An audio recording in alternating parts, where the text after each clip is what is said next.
আসসালামু আলাইকুম, Sabina cooking house and blog থেকে স্বাগতম। আশা করি আল্লাহর রহমতে সকলে ভালো আছেন। আজকে আমি ছোট সাইজের বইনা মাছ দিয়ে সিমের বিচি দিয়ে বোনা করেছি, যেই রেসিপিটি আপনাদের সাথে শেয়ার করবো। চলেন সবাই দেখে নিই কীভাবে এই বোনাটা তৈরি করা হয়েছে। বইনা মাছ সিমের বিচি দিয়ে এই রেসিপিটি দেখানো হবে। চলেন সবাই দেখে নিই। ছোট সাইজের গইনা মাছ নিয়েছি, ছোট ছোট গইনা মাছ। এগুলি আমি সিমের বিচি দিয়ে বোনা করব। দেখেন, সিমের বিচি দিয়ে অবশ্যই মজাদার একটা রেসিপি আপনাদের সাথে শেয়ার করবো। চলেন সবাই দেখে নিই। আমি প্রথমত গইনা মাছগুলো বেজে নেব। আমার কড়াই গরম হয়ে চলে আসছে, এবার আমি তেল দিয়ে দেবো। বিসমিল্লাহির রহমানির রহিম। এবার আমি হলুদ এবং লবণ দিয়ে ভালো করে মাখিয়ে নেব। দিয়ে দিচ্ছি লবণ, দিয়ে দিচ্ছি হলুদ গুঁড়া। এবার আমি হাতের সাহায্যে ভালো করে মাখিয়ে নেব। আমার মাছগুলো সুন্দরভাবে মাখানো হয়ে গেছে। এদিকে আমার তেল প্রায় গরম হয়ে চলে আসছে। আমি এক এক করে সবগুলো মাছ দিয়ে দেবো।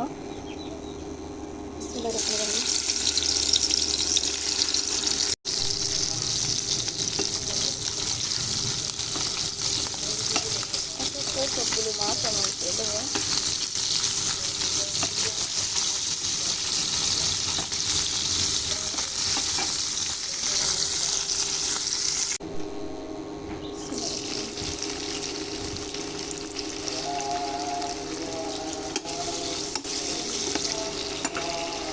অনেকটা তেল লাল হয়ে চলে আসছে। এবার আমি মশলাগুলো দিয়ে দেবো। এক এক করে দিয়ে দিচ্ছি আদা রসুন।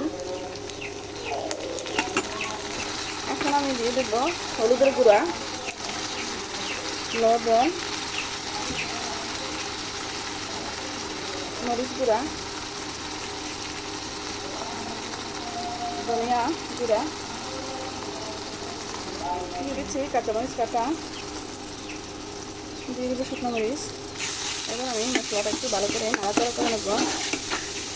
মশলাটাকে আমি ভালো করে কষানোর জন্য দিয়ে দেবো একটু পানি।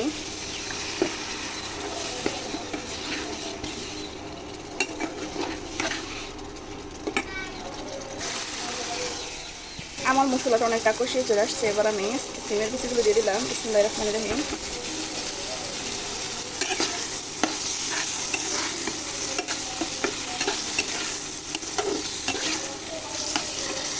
সিমের বিচি দিয়ে গইনা মাছ বোনা অবশ্যই মজাদার একটি রেসিপি। আর ছোটো গইনা এখনই সময় ছোটো গইনা মাছ পাওয়ার। অবশ্যই আপনারা বাসায় এভাবে ট্রাই করবেন, ছোটো গইনা দিয়ে সিমের বিচি দিয়ে রান্না। এবার আমি একটা ঢাকনা দিয়ে রেখে দেবো। ঢাকনা দিয়ে রেখে দিলাম 5 মিনিট, এভাবে জাল করে নেব। আলহামদুলিল্লাহ, তরকারিটা আমার সুন্দরভাবে কষানো হয়ে গেছে। এবার আমি অবশ্যই সিমের বিচির মধ্যে আমি জল দিয়ে দেবো। দেখেন কতটা সুন্দর লবণীয় দেখা যাচ্ছে। গইনা মাছ দিয়ে সিমের বিচি বোনা। এখন আমি জল দিয়ে দেবো। আমি জল দিয়ে দিচ্ছি পরিমাণ মতো। এবার আমি ঢাকনা দিয়ে দেবো। আমি দিয়ে দেবো ধনিয়ার পাতা। আর কারণ যে বিলাতি ধনিয়া পাতা কিছুটা একটু শক্ত হয়, এর জন্য আমি মাছ দেওয়ার আগেই আমি ধনিয়া পাতাটা দিয়ে দিচ্ছি।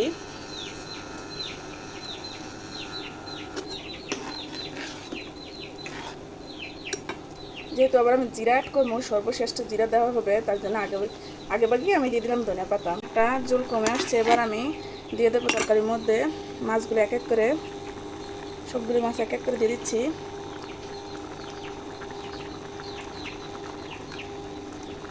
নতুন স্টাইলে সিমের বিচি দিয়ে গইনা মাছ বোনা, ছোটো গইনা। আমি মাছগুলো দিয়ে দিলাম। এবার আমি দিয়ে দেবো জিরার গুঁড়া,